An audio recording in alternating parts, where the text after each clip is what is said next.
For the sake of algorithm experimentation, I shall put on hold my limbo pontification and plunge into the pre-buff sentient war spoil, Caliban. Take heed, this is once again my opinion. It won't mean the warframe is terrible or the designers don't know what they're doing. DE developers have constraints and desires when they design that may just be different from what I enjoy, and that is not inherently a bad thing. Personally, I just enjoy these discussions and reflections, and I'm interested to see what the conversations can produce. Caliban's passive is adaptive armor. It stacks 5% damage reduction per hit up to 50% that slowly decays after 5 seconds of not taking damage. It's effectively a 5% adaptation that stacks up to 10 times for everyone in affinity range. It's pretty fantastic as a passive, but we get to the crux pretty quickly with the fact that it doesn't stack with adaptation. So unless you're in a planned squad or playing a frame that doesn't use the mod naturally, the passive can be a tad wasteful as it only takes the higher value. We have to start with my least favorite ability, GYRE. For who knows how many times at this point it's removing core gameplay for nothing that scales well. Unfortunately, when they create abilities in this manner, the primary thing being evaluated is how much damage can this ability do. Because using this ability, if you need healing, would lead to death compared to alternative options. I enjoy this ability thematically, it's joyful to see it mirroring Revenant. It's also got a nice quality of life with the dash and knockback, but ultimately you'd be utilizing other abilities in panic situations. Most importantly, it doesn't feel appropriate when considering the rest of Caliban's kit. Sadly, I've not been able to see the synergy between GYRE and his second ability either through bugs or sheer lackluster scaling, but we'll move on to the second ability in question, Sentient Wrath. Sentient Wrath allows Caliban to stomp, sending out energy waves that lift enemies into the air, causing them to be affected by damage vulnerability. This is his Helminth ability, which had my interest peaked as it could be a highly desired CC damage increasing ability. However, I must trip into the disinterested slope as not only do the enemies this can affect scale with power strength, but the damage vulnerability only lasts while the enemies are lifted, which is a rather frustrating status to deal with between the floating into corners of the map making it difficult to kill, and both the damage vulnerability and CC being removed if the enemies are considered grounded for any reason like an impact proc. For Caliban's third ability, Lethal Progeny, Caliban summons up to 3 conculysts that fight by his side or repair his shields. At this rate, I could just make a Warframe design bingo card. First off, you need to have line of sight and be within a fixed 25-meter range. It honestly makes me want to scream because they're AI controlled. So they'll just be spinning off into swarms of enemies that might block line of sight while I'm flying around like a space ninja, probably exceeding that 25-meter range at times. Next, and probably the most annoying, is that it's hard to tell when they die because the ability only shows a duration. The duration is typically my focus because I need to make sure I recast quickly so that I don't die from abruptly losing thousands of shields.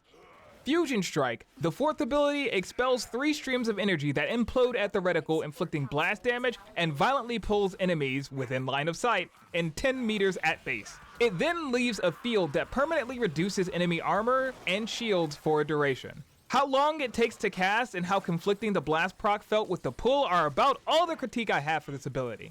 It felt like I needed natural talent just to keep pace with how I play. While 200% power strength guarantees permanent armor and shield removal, you'll note that I don't bother because the slash ticks will ignore armor anyway. That being said, the armor strip will likely come in handy for disruption or endurance runs that desire full armor strip. My suggestions for Caliban are much more tame than usual as his kit hasn't had nearly a decade to show its age like other frames. So for my revised Sentient Adaptation passive, I suggest Caliban take 50% of damage for allies. Equally, he should also gain Sentient Gating. The first gate is at 25% health loss. It grants 90% damage reduction for the element that triggers it. The second gate is at 45% health loss for 80% damage reduction. The third gate is at 65% health loss for 75% damage reduction. And the fourth gate is at 80% health loss for 70% damage reduction. This will make it so that there's no conflict with allies' builds and ensure he can't get one-shot from the damage redirection. It's debatable if he should apply the DR adaptations to allies, but I feel like 50% damage redirection and basically 5 gates preceding death is already a massive testing place. Like maybe he only gets 1 or 2 health gates, for the sake of balance. Regardless, I know it's a place for potential issues, but with the mod electromagnetic shielding already existing and the sheer number of frames that already permanently avoid death one way or the other, I don't think this is the video where I even attempt to solve underlying foundation issues in Warframe. The first ability for me was a little bit of a missed opportunity, as if you look at Sentient designs, they kind of share arms to determine their abilities. I think it would have been a nice touch to make this a cycle ability where Caliban could have Razor GYRE. I wouldn't be mad if it included a pull, but that is from conculysts. A defensive shield arm from the Symbolists, maybe similar to Bone Widow. And then something ranged like a Vomvolus Bomb or Battleless Light Ball. For the revised Sentient Wrath, it just needs more consistent CC. Something like Bastille until Caliban pulls in the enemies with his 4th ability. That way they don't suddenly become grounded due to physics. For lethal progeny, it shouldn't be too much guesswork as to whether you get shield regeneration or not, when you cannot even control the Sentient. And I'd argue they don't even really need a duration. They're not even a fraction of Wukong's clone and he can have it indefinitely. Bare minimum, let me put them on standby to control choke points. And for the love of all things holy, remove the line of sight requirement.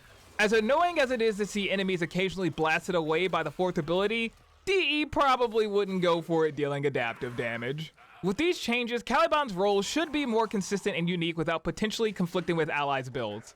Let me know what you think about Caliban. Has he replaced subsuming Shuriken on your build? Thank you all for taking the time to listen. If you want more chaos or design discussions, you can find me on Twitch or Twitter in the links below.